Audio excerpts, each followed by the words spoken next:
Mas Bayu, ini kalau orang Belanda bilang twee juristen dry meningen. Jadi Mas Boyamin dan Pak Ali Fikri itu sama-sama lawyer, ya. Maka kalau dua lawyer bertemu ada tiga pendapat lah. Saya akan memberikan pendapat yang ketiga, begitu kira-kira ya. Nah, saya ingin memberikan pendapat yang berdasarkan catatan saya. Yang pertama catatan saya ini untuk Pak Ali Fikri dan teman-teman di KPK.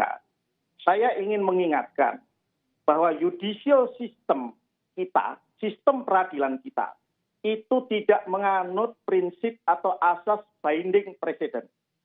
Jadi kalau sebuah putusan Mahkamah Agung yang sudah inkrah sekalipun, itu tidak bisa kemudian kita perlakukan seperti putusan pengadilan tertinggi di negara-negara common law, di Inggris, di Amerika, di Australia. Ya.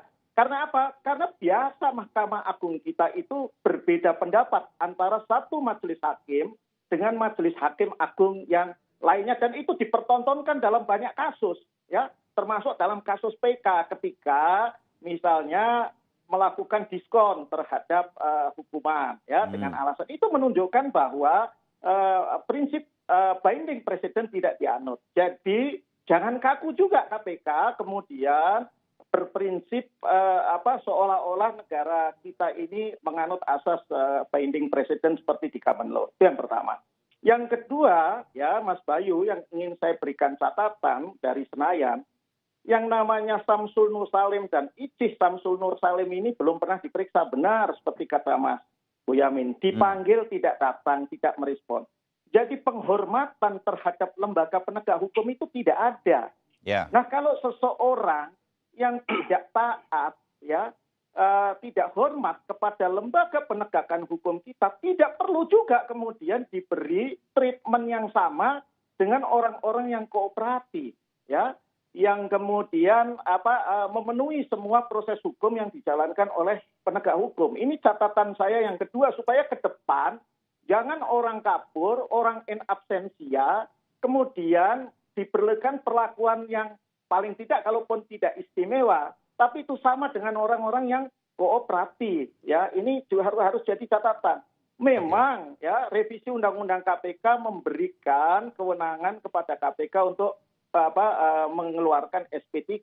Tetapi itu tadi dengan mengingat paling tidak dua catatan dan juga prinsip kehati-hatian lainnya agar due process of law kita itu memang ya berimbang antara kepentingan publik, kepentingan masyarakat, kepentingan negara dengan kepentingan orang perorangan yang disangka dan lain sebagainya. Apalagi nih, saya tambahkan Mas Bayu, di KPK itu begitu banyak orang yang dalam surat dakwaan, ya, jaksa penuntut umum KPK disebut bersama-sama, tapi kemudian tidak jelas statusnya sampai sekarang. Sudah berganti-ganti pimpinan KPK. Mungkin lebih dari 10. Pak Ali Fikri pasti punya catatannya. Nah, orangnya itu semua ada di Indonesia. Nah, kalau Samsul Nur Salim menjadi tidak disandera, kan menjadi tidak adil juga terhadap orang yang sudah bertahun-tahun, bahkan mungkin lebih dari 10 tahun, namanya disebut dalam surat dakwaan bersama-sama, yang artinya itu secara teori dan praktek hukum hanya tinggal menunggu waktu lagi untuk jadi tersangka, tapi gantung terus. Bahkan ada yang sampai sudah almarhum atau almarhumah statusnya tetap gantung. Nah, ini juga harus jadi catatan-catatan pengingat bagi pimpinan KPK di dalam mengambil satu sikap atau putusan. Oke, Bang Arsul, apakah Komisi 3 kemudian akan meminta atau memanggil KPK untuk menanyakan berbagai hal ini terutama? Ya, di masa sidang ini kebetulan kami sudah rapat dengar pendapat dengan pimpinan KPK dan jajaran, tetapi ini insya Allah nanti kami akan dalami semua. Kami juga akan highlight apa yang disampaikan oleh teman-teman elemen masyarakat sipil, dan tentu nanti kami berharap di sana proses transparansi informasi itu akan lebih jelas. Karena kalau hanya katakanlah pimpinan KPK memberikan keterangan media dan kemudian tanpa tanya jawab, itu kan itu yang menjadi concern dari Mas Bonyamin dan kawan-kawan masyarakat sipil. Saya kira itu.